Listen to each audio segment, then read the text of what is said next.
ইউটিউবে ফোলা ফোলা ফুচকার রেসিপি আপনারা তো অনেক দেখেছেন, কিন্তু সেগুলো কি হয় বাড়িতে ট্রাই করার পরে হয় ফুচকাগুলো ফোলে না, না হলে ফোলার পরে আবার চুপসে যায়, মচমচে থাকে না। কিন্তু আজকে না আমি ফুচকা তৈরি করে দেখাবো একদম পারফেক্ট মেজারমেন্টের সাথে। কিভাবে তৈরি করলে মচমচে হয় সেগুলো টিপস অনেক এখানে দেবো। আর এই রেসিপিটি পার্সোনালি আমার রেসিপি না, রাস্তার ধারে যে দোকান কাকুগুলো ফুচকা নিয়ে বসে তাদের থেকে এই রেসিপিটি নেওয়া। তো চলো দেখে নিই কীভাবে পারফেক্টলি দোকান কাকুদের মতো মচমচে একদম পাতলা ফুচকা বানানো যায়। তো এখানে আমি প্রথমে কি করছি, ফুচকার যে আলুটা মাখবো তার তোড়জোড়টা করে নিচ্ছি। তার জন্য সারা রাত আমি এখানে বেশ কিছু হাফ কাপের মতো মটর ভিজিয়ে রেখেছিলাম, আর 3টে আলুকে ছোট ছোট কেটে মটর আর আলুটা প্রেসার কুকারে দিয়ে সিদ্ধ করে নিচ্ছি। এখানে বেশি না, একটা সিটি মারবো, কারণ মটরগুলো কিন্তু আগে থেকে আমি ভিজিয়ে রেখেছিলাম। এখন ফুচকার জন্য যেটা লাগবে হচ্ছে এখানে আমি গরম পানি, একদম ফুটন্ত গরম পানি এখানে। তাই আমি একটা প্যানের মধ্যে আমি বেশ কিছুটা পানি ফুটতে রেখে দিয়েছি। ততক্ষণে ডোর তোড়জোড়টা করে নেব। ডোর জন্য লাগবে হচ্ছে আমার হাফ কাপ পরিমাণে সুজি আর 2 চামচ পরিমাণে ময়দা। হাফ কাপ সুজির জন্য কিন্তু এখানে 2 চামচ পরিমাণে ময়দা লাগবে। আপনারা যদি এখানে আবার 1 কাপ সুজি নেন তাহলে সেখানে কিন্তু 4 চামচ পরিমাণে ময়দা ব্যবহার করবেন। এখন ময়দা আর সুজিটা ভালোভাবে একটু মিশিয়ে নিয়ে তার মধ্যে আমি এখানে দিয়ে দিচ্ছি একদম ফুটন্ত গরম পানি। এখানে কিন্তু গরম পানি দিলে হবে না, শুধু ফুটন্ত গরম পানিটা দিতে হবে। দিয়ে দিচ্ছি 1/4 কাপ পরিমাণে ফুটন্ত গরম পানি। গরম পানিটা আমি অল্প অল্প করে দিচ্ছি, একসাথে বেশি দিয়ে দিচ্ছি না, অল্প অল্প দিয়ে এখানে ডোটা তৈরি করে নিচ্ছি।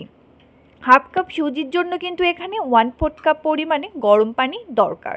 পুরো পানিটাই কিন্তু এখানে লেগে যাবে, একদম কম বেশি মাপ কিছু করতে যাবেন না, পারফেক্ট মাপ নিয়েই করবেন, দেখবেন ফুচকাগুলো কিন্তু একদম পারফেক্ট হয়েছে। এখন ডোটাকে আমি 15 মিনিটের মতো রেস্ট রেখে দিয়েছি। 15 মিনিট পরে এখন রেস্ট থেকে আমি ডোটাকে নিয়ে নিয়েছি, উপর থেকে কাপড় চাপা দিয়ে কিন্তু এটা রেস্টে রাখতে হবে। এখন এই ডো থেকে আমি এরকম ছোট ছোট লেচি কেটে নিচ্ছি। লেচিগুলো কেটে নেওয়ার পরে এখন দুটো হাতের মাঝখানে দিয়ে এরকম গোল গোল করে একটু চ্যাপটে এরকম শেপ দিয়ে নিচ্ছি, যাতে এগুলো বেলার সময়ে আমার না কোনো সমস্যা হয়। এখন উপর থেকে একটু শুকনো ময়দা ছিটিয়ে ময়দার গায়ের সাথে এগুলো মাখিয়ে নিচ্ছি, তো যাতে একটার গায়ে না আর একটা লেগে যায়। এখন গ্যাসের উপরে কড়াইতে আমি বেশ কিছুটা পরিমাণে তেল বসিয়ে দিয়েছি গরম হওয়ার জন্য। গরম তেলটা যতক্ষণ গরম হচ্ছে ততক্ষণ এদিকে আমি ফুচকাগুলো একে একে বেলে নিচ্ছি।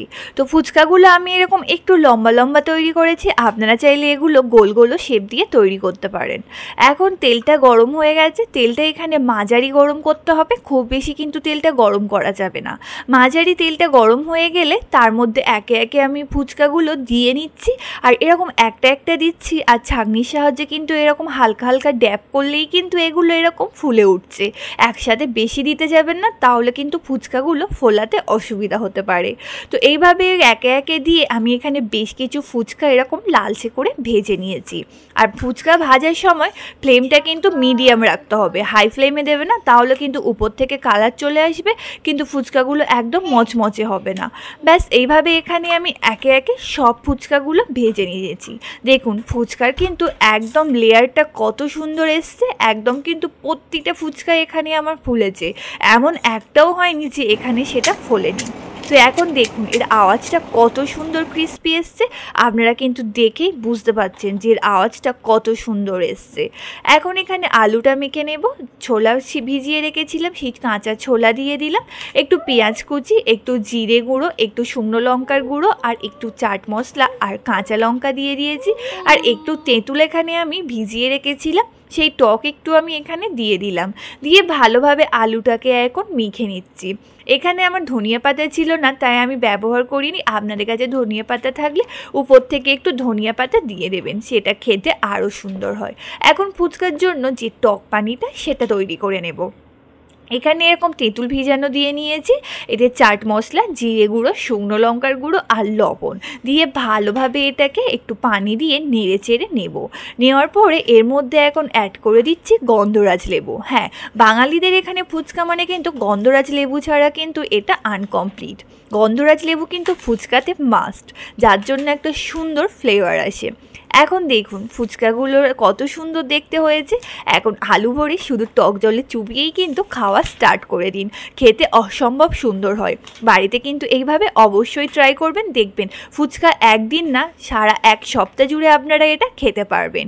তো দেখুন হাজব্যান্ডকে দিচ্ছি, হাজব্যান্ডের রিয়াকশান দেখেই কিন্তু বুঝতে পারছেন ফুচকাগুলো কিন্তু কতটা টেস্টি হয়েছে। এখন থেকে দোকান থেকে না কিনিয়ে নিন, বাড়িতে বানিয়ে নিন আর ইচ্ছা মতো খান।